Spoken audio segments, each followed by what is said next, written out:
जानेंगे, हम हक से जानेंगे। आरटीआई जब से लागू हुआ है, आरटीआई डाल के हम पूछ सकते हैं कहाँ कहाँ काम हो रहा है, कहाँ रुका हुआ है। आरटीआई का नारा।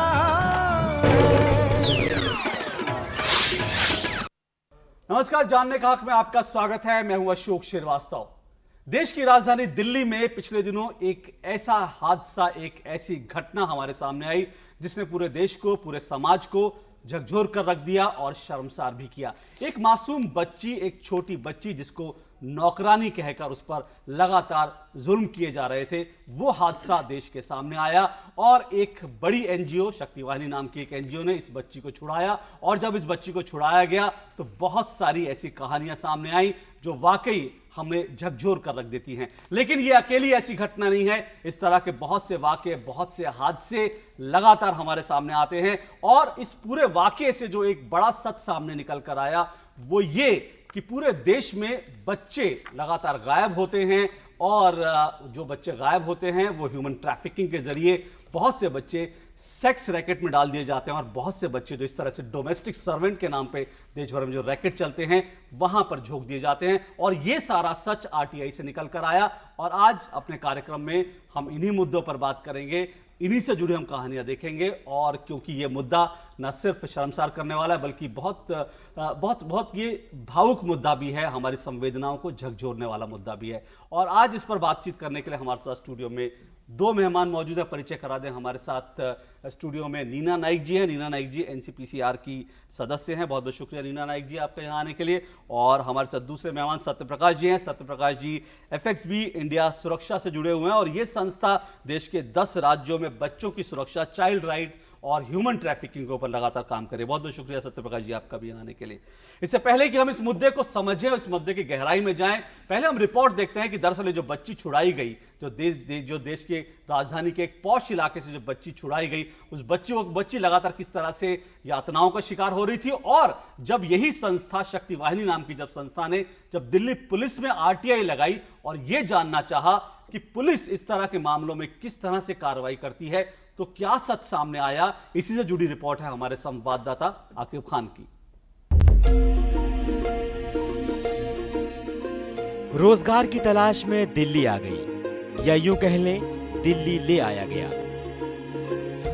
देश के तमाम राज्यों से गरीब मासूम बच्चियां घरेलू कामकाज के लिए महानगरों का रुख करती हैं। पिछले दिनों दिल्ली के वसंत कुंज में जिस हालत में एक को आजाद कराया गया वो बेहद शर्मसार करने वाला है। अभी हमने पड़ोसी से कहा कि जब हम लोगों ने निकाल दिया, रेस्क्यू कर दिया, उसके बाद आप लोग आ रहे हैं, कहाँ इस तरह की बातें यहाँ होती थी। पहले आप लोगों ने आवाज़ क्यों नहीं उठाई?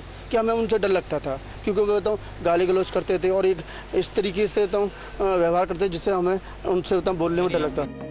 बच्चे पर जुल्म ढाने वाली महिला पढ़ी लिखी और ऊंचे ओहदे पर काम करने वाली है, पर शायद इंसानियत का पाठ नहीं पढ़ा था इसने। तंग होते महानगरों और तंग होती हमारी जिंदगियों में इस तरह की कहानी आम हो रही है। मैं अभी 18 साल की हूँ। जब मैं 11 साल के थे तब मुझे बेच दिया गया। सूचना के अधिकार कानून के तहत जब दिल्ली पुलिस ने मानव तस्करी मामलों में जांच के दौरान आने वाले खर्च का ब्यौरा मांगा तो पुलिस का जवाब हैरान करने वाला था। हम लोगों ने एक आरटीआई डाल करके कमिश्नर से पूछा कि आप हर सेक्सुअल असॉल्ट केसेस में आप कितना इन्वेस्टिगेशन में खर्च कर रहे हैं, और उसके जवाब में most of the police districts ने हमें नील एक्सपेंडिचर का बताया। बोले ये आंकड़े हमारे पास है ही नहीं। सच्चाई बात यह है कि जो हम लोगों के जो इन्फॉर्मेशन है कि मोस्ट ऑफ द केसेस में आईओज जो एक्यूज्ड होते हैं उनसे पैसे ले करके, कई बार विक्टिम से पैसे लेकर के अपने काम कर लेते हैं और अपना छोटे मोटे खर्चे अपना डाल देते हैं। आरटीआई से यह साबित हो गया कि पुलिस मानव तस्करी के जरिए लाए जाने वाले बच्चों के मामलों में संजीदा नहीं है। मानव तस्करी गैर कानूनी है और ये एक तरह से ऑर्गेनाइज क्राइम है। आंकड़ों के मुताबिक कहीं ना कहीं पुलिस और प्रशासन इसके लिए नाकाफी तो साबित हो ही रहा है, लेकिन जिम्मेदारी हमारी आपकी भी है। ये आपकी जिम्मेदारी है कि अगर आपके आसपास ऐसा कोई गुनाह हो रहा है तो आप उसके खिलाफ आवाज़ ज़रूर उठाएं। नई दिल्ली से कैमरामैन विजय कुमार के साथ मोहम्मद आकिब खान, डीडी न्यूज़। तो ये हमारे संवाददाता आकिब खान की रिपोर्ट थी। नीना नाइक जी, ये पूरा मामला जो है इस वक्त देश में इस पर बहुत बहस हो रही है। जाहिर तौर पर एनसीपीसीआर ने इस पर अब तक क्या किया है और आगे किस तरह से काम करें, पहले मैं आपसे ये जानना चाहूँगा। ये तो ऐसे केस अभी होते ही रहते हैं सारे देश में, और दिल्ली में ये केस में तो इमीडिएटली जब इन्फॉर्मेशन आया तो मेंबर जाके उसको देखा, हॉस्पिटल को भी गए, हमारा टीम जाके मिल के आए। बट ये तो अकेले केस नहीं है।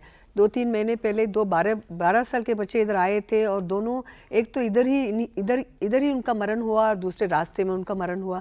तो ये समस्या नहीं है। 3-4 साल से बहुत we are trying to work so hard to find out कहाँ हम लोग ये लिंक कर सकते हैं, और ज़्यादा से ज़्यादा इसका ब्लेम आप डाल सकते हैं ये प्लेसमेंट एजेंसी, जो ये बच्चों को अलग अलग राज्यों को जाके उनको ल्योर करके उनको पेरेंट्स को, ये केस को देखेंगे तो ये डॉरथी जो ये जो मिडिल मैन थी, जो ट्रैफिकर थी, उन्होंने वो फैमिली को 2 मोबाइल फ़ोन 15,000 दे के उनको ल्योर करके लेके आते हैं। हाँ। और दूसरी बात भी हम लोग देखते हैं कि ये इधर से जो झारखंड होगा, बिहार होगे या उड़ीसा के पूरे डिस्ट्रिक्ट से ये लड़कियों जब बाहर जाते हैं ना, साल में एक बार हॉलीडेज़ के भी जाते हैं, वो भी एक बहुत बड़ा स्टोरी बना देते हैं कि ये क्योंकि ये mostly middle class, upper middle class families में काम करते हैं और बोलते हैं देखो ये फ्रिज है, कार है, मैं इधर घूमती हूँ उधर घूमती हूँ, और ऐसे भी कुछ एंटाइसमेंट हो जाता है। और मैं ये बोलती हूँ कि जब राइट टू एजुकेशन कंपलसरी हुआ है, 14 ईयर्स से बच्चों लोगों को स्कूल में ही रहना चाहिए,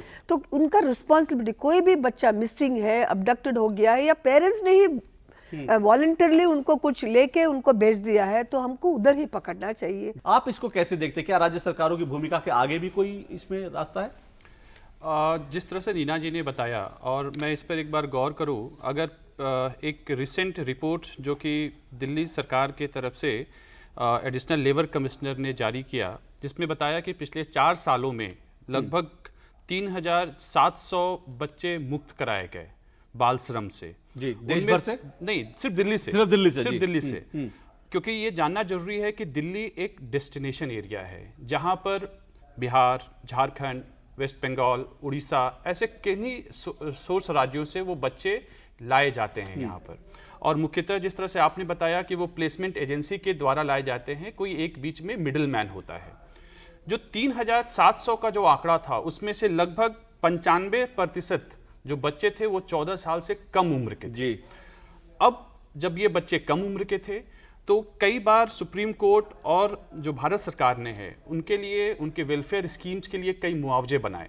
अब ये सारे मुआवजे उन राज्यों को दिए जाएंगे जो बच्चे वहां पर हैं, वो क्योंकि ये बच्चे दिल्ली के नहीं हैं।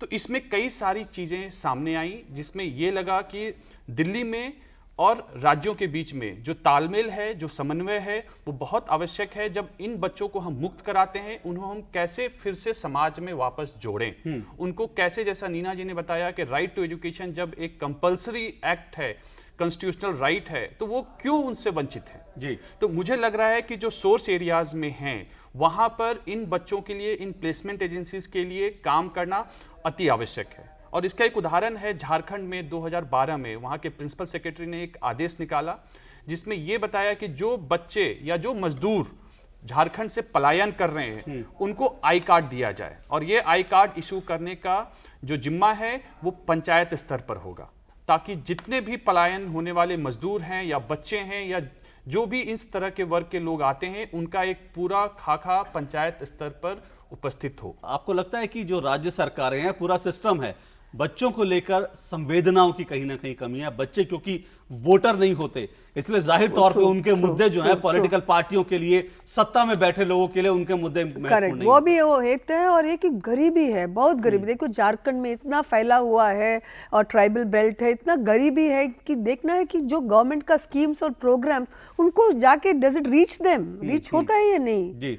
ICDS होगा, नहीं तो अलग अलग स्कीम्स होंगे, तो उनके साथ काम करने से, उनका थोड़ा लाइवलीहुड बढ़ाने से, नारी जी कैसा भी, तब हम लोग उनको उधर we can retain them there. Satyaprakash ji, जो नीना जी कह रही हैं, फिर वो सवाल ये कि इतनी सारी केंद्र की योजनाएं हैं, राज्य की कल्याणकारी योजनाएं होती हैं, करोड़ों रुपया जाता है, तो सवाल ये है कि ये अगर सिस्टम काम करने लगे तो शायद इन बच्चों को वहां पर रोका जा सकता है। ये सही बताया नीना जी ने, और इसी तर्ज FXP इंडिया सुरक्षा ने झारखंड में एक पायलट प्रोजेक्ट कर रही है। अभी फिलहाल वो चल रहा है, जो कि रांची जिले के नामकुम क्षेत्र में स्थित है, जहां पर हमने पंचायत स्तर पर उस पंचायत के लगभग 10 गांव में हमने बालिका या किशोरियों के साथ काम करने का प्रयास किया है। और जो पिछले 1 साल का हमारा जो अनुभव है वो उत्साहजनक है, क्योंकि जिस तरह से नीना जी ने बताया कि सरकार के पास बहुत अच्छे स्कीम्स हैं, और ये बता दें कि ये पूरे विश्व में जितने सोशल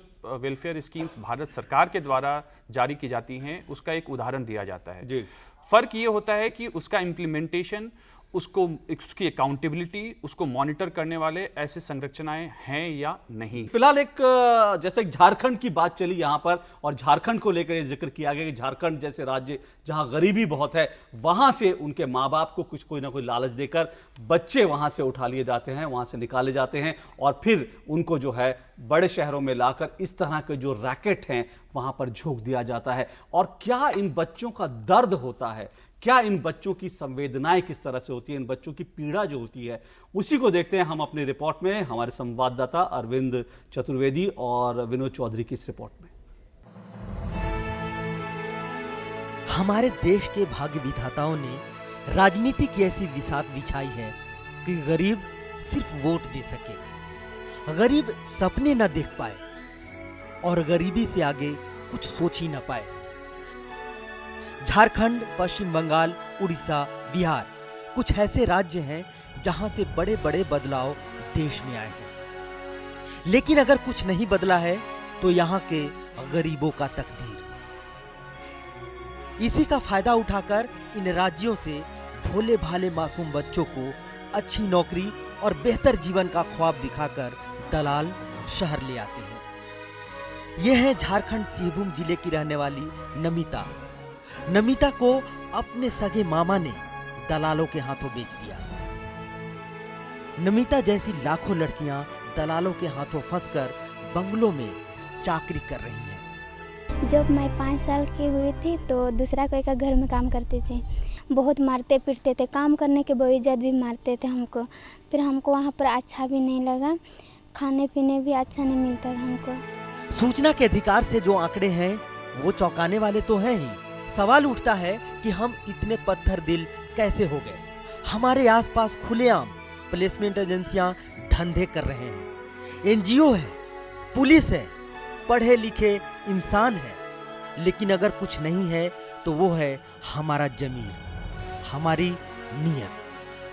10-12 साल का जो हम लोग का प्रयास है, खासकर भारतीय किसान संघ और हेडसे का, इसमें हम लोगों ने लगभग अभी तक राज्य से लगभग करीब 1 लाख से 1.25 लाख लड़कियां मानव तस्करी का शिकार हुई हैं।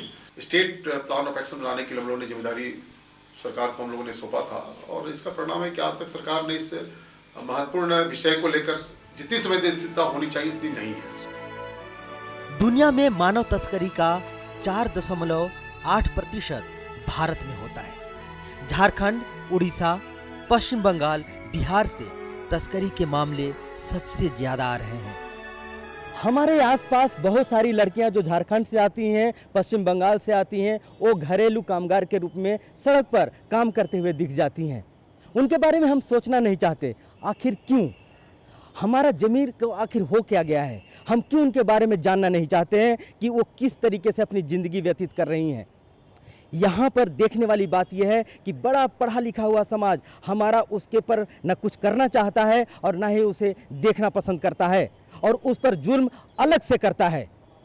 Vinod Kumar Chaudhary, DD news.